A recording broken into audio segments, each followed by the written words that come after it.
오늘도 찰리형 시청 감사드려요. 구독, 좋아요 부탁드려요. 안녕하세요, 찰리브라입니다. 오늘은 좀 제가 할 얘기가 많아서 끊어서 영상을 좀 많이 만들어 보려고 하는데, 이번 영상은 어저께 일단은 미국의 비농업 부문의 고용률이 발표가 됐어요. 물론 뭐 엄청 긍정적이게 나온 것도 엄청 부정적이게 나온 것도 아니에요. 그래서 지금 시장 장세를 보시면 이도 저도 아닌 상황으로 흘러가는데, 제가 그것에 관해서 이제 말씀을 좀 풀어서 드릴 거고, 이번 영상의 핵심은 그게 될 거고, 제가 이제 영상에 들어가기 전에 여기 이제 지구 사진이 하나 있는데, 여러분들 그런 생각 안 해보셨나요? 뭐 매일매일 사시면서 우리가 보는 뉴스, 우리가 진짜 핵심적으로 알고 싶어 하는 뉴스가 우리가 원한다고 해서 그거를 진짜 볼 수 있을까요? 사실은 어떤 큰 틀의 프레임에서 누군가에 의해서 만들어진 뉴스로 우리는 사실 그 안에서 사실 그 밖을 벗어나지 못한 상황에서 생각이 정리되고 있다라는 생각을 저는 이제 하거든요. 그리고 또한 이제 그들이 그런 것을 또 원할 거고, 이것을 이제 뭐 이게 어려울 수도 있는데, 이 내용이 사실은 뭐 공감하시는 분들이 전 많을 거라고 생각을 합니다. 우리는 알게 모르게 사실은 큰 틀의 프레임 안에서 갇혀 살고 있는 거예요. 카카오 안에서 갇혀 살게 되고, 중국 같은 경우는 위챗이나 뭐 이런데, 텐센트 이런데 갇혀 살게 되고, 미국 같은 경우는 메타사에서 만든 메타버스 세상 안에서 그 안에서만 이제 갇혀서 지내게 되고, 이런 거죠. 이런 프레임이 4차 산업혁명에서도 이제 분명히 진행될 거고, 이게 지금 현재 코인 가격하고 무슨 관련이 있냐라고 이제 말씀하실 분 있겠지만, 제가 문득 갑자기 생각이 나서 이제 그냥 말씀드리려고 하는 거고, 자, 이제 본론으로 들어가서 이게 나왔어요. 31만 5천. 그래서 예측치가 여기 30만인데, 자, 보세요. 30만인데 31만 5천. 이걸 여러분들 어떻게 해석하실까요? 이게 엄청 긍정적인가요? 부정적인가요? 딱 중립이에요. 왠지 아세요? 여기 보세요. 5월달, 6월달, 7월달, 8월까지만 해도 예측치가 있으면, 자, 39만 1천에서 42만 8천, 32만 5천에서 39만. 엄청나게 많이 올라갔죠. 하다못해 7월달 같은 경우는 26만 8천에서 37만 2천. 극도로 올라갔죠. 아, 금리 인상해도 돼. 라고 자신감을 표출할 수가 있었죠. 거기다가 8월달에 발표된 7월달 고용률 같은 경우는 25만에서 거의 2배 이상 올라갔어요. 그러니까 당연히 금리 인상해도 돼. 경기는 잘 돌아가. 근데 지금 바로 어저께 9시 반에 뚜껑이 열리니까 30만에서 31만 5천. 이거 뭐지? 고용률이 증가하긴 했는데, 이걸 볼 수가 없네. 그래서 여기 나와 있는 거대로 31만 5천, 예상치가 30만. 자, 그러면 뭐예요? 중립이에요. 실업률도 보세요. 예상치가 3.5인데 3.7이에요. 극도로 내려가거나 극도로 올라간 게 아니야. 아주 미온적으로 실업률이 상승을 해버렸어요. 이러면 이제 중립적인 입장으로 FED가 선회를 해버렸어요. 자, 여기서 실질적인 걸 이제 제가 보여드리려고 하는데, 이렇게 되니까 주식시장이 반응을 했어요. 다우존스, 자스, S&P 500 지수, 달러 인덱스가 동시에 다 떨어졌어요. 초반에는 1% 가까이 떨어졌는데, 이게 상승으로 서서히 이제 돌아가면서 마감을 하더라고요. 여기 마이너스라고 찍혔는데, 어저께는 이제 발표되자마자 1점 몇 프로가 떨어졌더라고요.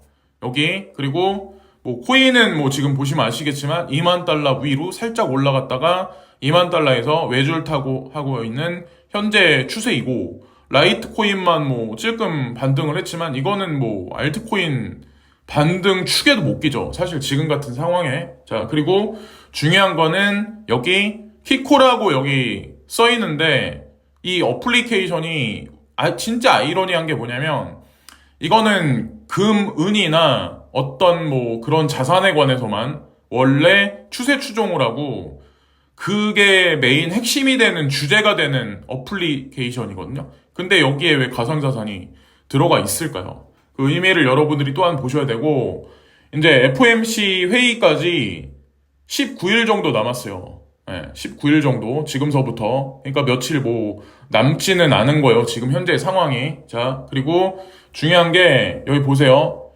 이게 나왔거든요. 그러니까 0.5% 금리에 관한 0.5%에 관한 거는 CME 패드워치에서는 25%에서 44%로 상승했어요. 그리고 0.75% 금리 인상해야 된다라고 지속적으로 얘기를 했었는데 이번에 고용률이 발표가 되면서 75%에서 56%로 떨어졌어요. 이 얘기는 뭐예요? 거의 50% 가까이. 얘도 거의 50% 가까이, 얘도 거의 50% 가까이. 지금 딱 중립으로 되어 있는 거예요. 그러면 연준에선 이제 어디에 포커스를 맞추냐면 이번 달 중순 CPI 발표를 보고 이제 FOMC에서 금리의 결정을 하겠죠. 이런 얘기를 아마 할 거예요. 더 명확한 데이터가 필요해. 그래서 이거를 기점으로 해서 0.5% 금리 인상이 될 수도 있다라는 거를 좀 비중을 두고 좀 생각을 해보시면 어떨까라는 생각을 합니다.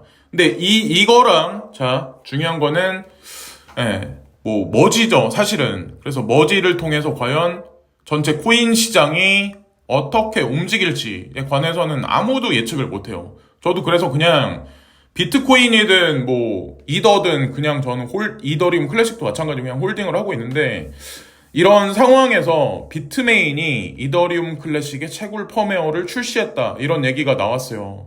근데 비트메인이 전 세계 채굴기를 출시하는 회사 중에 가장 큰 회사이고 가장 영향력이 큰 데거든요. 거기다가 패커가 비트메인의 패커는 사실 소프트뱅크예요. 더 이상 할 얘기가 없는 거예요. 여기다 대고. 근데 이 비트메인에서 E9이라는 A식 채굴기가 있는데 여기다가 이더리움 클래식 채굴 펌웨어를 출시를 했어요.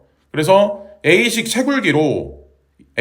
고성능 채굴기로 이더가 아니라 이더리움 클래식을 채굴할 수 있게 지금 만들어 놨어요. 여기 지금 현재 이 상황으로 만들어 놨다. 이게 GPU 채굴자가 짜잘짜잘하게 이더리움 클래식 채굴하는 거랑 A식 채굴기가 마음 먹고 이더리움 클래식을 채굴하는 거는 하늘과 땅 차이라는 거. 그리고 중요한 거는 비트메인과 엔트풀 그리고 풀린하고 F2풀 여기는 다 중거거든요.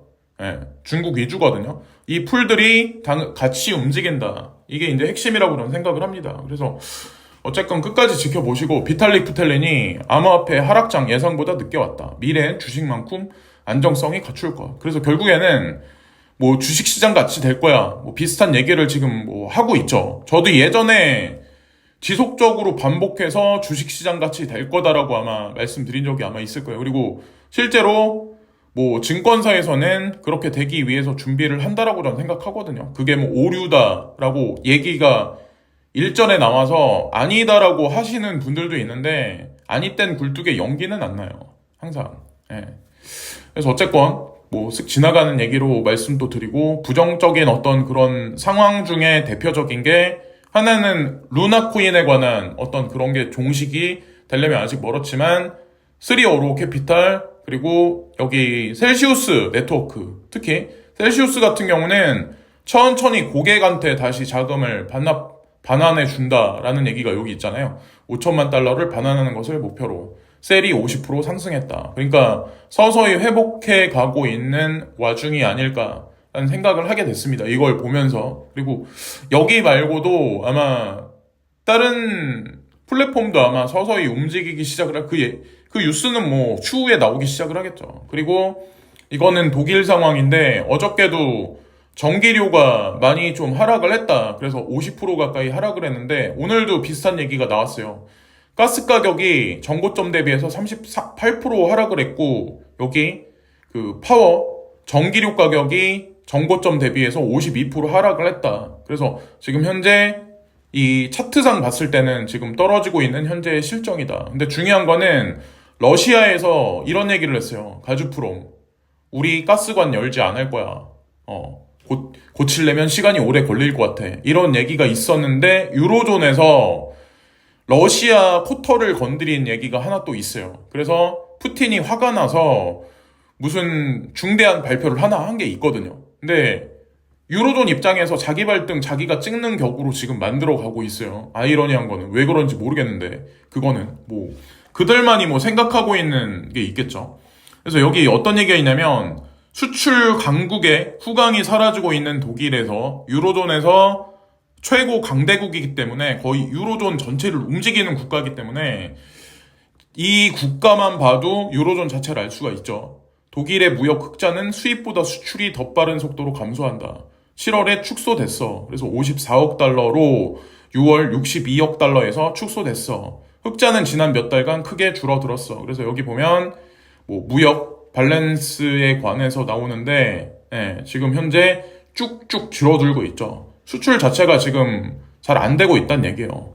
당연히 가격이 올라가니까 그리고 에너지 보급이 뭐 시원치 않게 되니까 공장 가동률을 풀로 돌릴 수가 없죠. 그리고 사람들 인건비도 다 올려줘야 되면 그것도 또한 인력 수급에 차질을 빚을 수밖에 없고 이게 총체적 난국이라는 거죠. 근데 독일만의 문제는 아니에요. 이게 전 지구적인 아마 문제로 전염되지 않을까. 코로나 바이러스가 전 세계로 퍼졌듯이.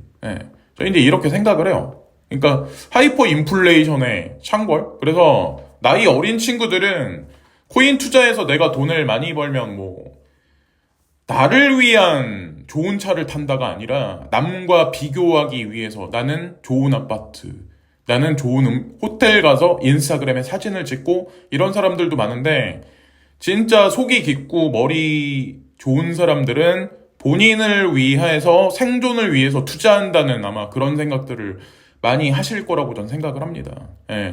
이게 갈릴 거예요. 그래서 이 얘기를 이해하신 분도 있고 그리고 정영웅님이 어저께 이제 제가 해외 막 이런 거에 관해서 이제 말씀드리니까 이분이 이제 좋은 말씀 써주셨는데 북미에서 16년 살다가 들어왔는데 대한민국 살기 정말 좋은 나라입니다. 살아본 사람들은 모두 가슴 깊이 느낄 겁니다. 정치권에 있는 비상식적인 인간들만 정리되면 대한민국이 최고입니다. 뭐 이런 말씀을 적어주셨어요. 제가 이 부분은 뭐 드릴 말씀이 없네요. 이 부분은. 근데 그거 아시나요? 프랑스에 가면 마크롱이 마음에 안 들 거고, 실업률은 올라가고 인플레이션을 못 잡으니까 마린 르펜이 됐다고 하더라도 그것도 또한 마음에 안 들 거고. 만약에 미국에 계시면 지금 바이든 대통령이 마음에 썩 들까요? 100%.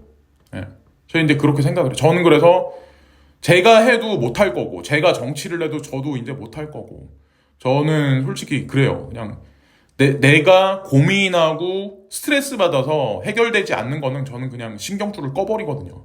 특히 이런 부분, 뭐 종교 문제 이런 거. 근데 이 이민이라는 거 해외 생활도 이런 게 있어요. 3년 차, 5년 차, 10년 이상 차가 느끼는 바가 다 다르거든요. 이게 어떤 게 있냐면 여기 딱 나와 있는데 어저께 이제 성현님이 그런 말씀을 해주셨어요. 저는 독일 온 지 몇 년이 되었는데 다신 한국 가고 싶지 않습니다. 몇 년 차죠, 이분은. 몇 년 차일 때 느낄 수 있는 딱 그 감정이에요. 그 감성. 이게 어떤 게 있냐면 처음에 이제 해외 가서 생활을 하면 낯설음이 있어요. 낯설음에서 오는 이질감이 처음에는 반감을 갖는데 그게 좀 익숙해지면 다름에서 내가 여긴 한국이 아닌데 뭐 그 어떤 그런 거에 관해서 그 익숙함을 느끼게 돼요. 요 연차가 익숙함이 느낄 때예요. 편안함, 뭔가 다름에서 익숙함. 그리고 최후에는 이 익숙함이 최후에는 어떻게 되냐면 다름이 없음을 느끼게 돼요. 독일과 한국과 중국과 인도와 미국과 캐나다와 호주와 프랑스와 요런 다름이 없음을 느끼게 돼요. 요 과정을 거치게 되면. 그러면 어느 순간 이 연도수가 이제 10년 넘게 되면 나는 그냥 지구인이다 라는 생각을 하게 되죠. 인종에 대한 편견, 동남아 사람에 대한 편견, 흑인에 관한 편견, 그리고 뭐 백인에 관한 거, 뭐 백인 중에는 뭐 저맨이, 그러니까 뭐 독일인, 영국인에 관한 거, 그리고 미국인에 관한 어떤 그런 보이지 않는 그들만의 또 경쟁이 있거든요. 근데 그런 것도 사실 다 예, 본인의 그런 거 선입견이라는 거죠. 그런 자체가 다 사라지기 시작을 해요. 그래서 결국에는 너도 나와 똑같은 빨간 피를 흘리는 인간이구나라는 생각을 이제 하게 되죠. 저는 이제 그렇게 생각을 해요. 근데 여기 밑에 이제 호주 22년 차입니다. 저는 돈이 많다면 한국도 좋다고 생각합니다. 라고 이제 써주셨는데, 저는 근데 돈이 많으면 전 세계 어디 가나 뭐 살기 좋다고 저는 이제 생각을 해요. 한국이 살기 편하죠. 여러 면에서. 뭐 야간에도 자유롭게 여기저기 쉽게. 근데 해외는 그렇지 않거든요. 해가 뉘엿뉘엿 지기 시작을 하면 바깥 출입이 조금 이제 두려워지기 시작을 해요. 그게 심리적인 공포감이 있어요. 웨스턴 사회에서. 동양인으로서, 살아감으로써. 그게. 하여튼 그렇다는 거. 그래서 어쨌건 뭐 자녀 때문에 해외 가 계신 분들은 저는 옳은 선택이라고 생각을 해요. 그러니까 자녀한테 돈을 직접 주는 것도 중요하지만 국제 감각을 익혀주는 게 이게 진짜 큰 재산이라고 저는 이제 생각을 하거든요. 멀티컬처 상황에서. 이게 아마 자녀분한테 10억을 주는 것과 같은 어떤 그런 경험치를 주는 게 아닐까라는 생각을 합니다. 평생 그냥 갇혀지내가지고 내가 매일 보는 사람, 내가 매일 보는 미디어 그 프레임 안에서 그냥 똑같은 생각하고 사는 사람도 되게 많거든요. 뭐 그 바깥 세상에 관해서 호기심이라든가 이런 것도 없는 상황에서. 그리고 여기 보면은 에이다의 바실 하드포크가 여기 보면은 22일 날 이게 진행될 거다. 뭐 요 얘기가 있더라고요. 바실 업그레이드가. 그래서 되게 아이러니한 거는 이더리움이 그죠? 20일 뭐 전후루에서 이제 머지가 이루어진다 이런 얘기했는데 이것도 날짜가 비슷해요. 이게 우연의 일치일까요? 아주 재밌죠. 참 흥미롭네요. 참 이런 거 보면 참 흥미로워요. 그리고 여기 ECB가 내년 초 기준금리 인하를 해야 돼라고 알리안츠 수석 이코노미스트가 이런 발표를 로이터 연합통신에 했고 이게 야후 파이낸스에 나왔는데 이 얘기를 이제 잘 보셔야 돼요. 당장 9월 8일 날 유로존 경기가 꺾이고 있다는 걸 알고 있는데 ECB에서 금리를 어떻게 할지 그것도 결정되거든요. 근데 여기 국제통화기금 IMF의 경제학자였던 잡스트는 내년 유로존 성장률이 마이너스 0.7%로 떨어질 것이라고 말했다. 여기 0.7%로. 역성장한다는 얘기죠. 오히려 지금. 자, 이제 재미난 일이 서서히 펼쳐지기. 그러니까 당장 막 연말에 22에선 훅가실 넣고 있죠. 금리 인상해야 돼. 인플레이션 잡아야 돼.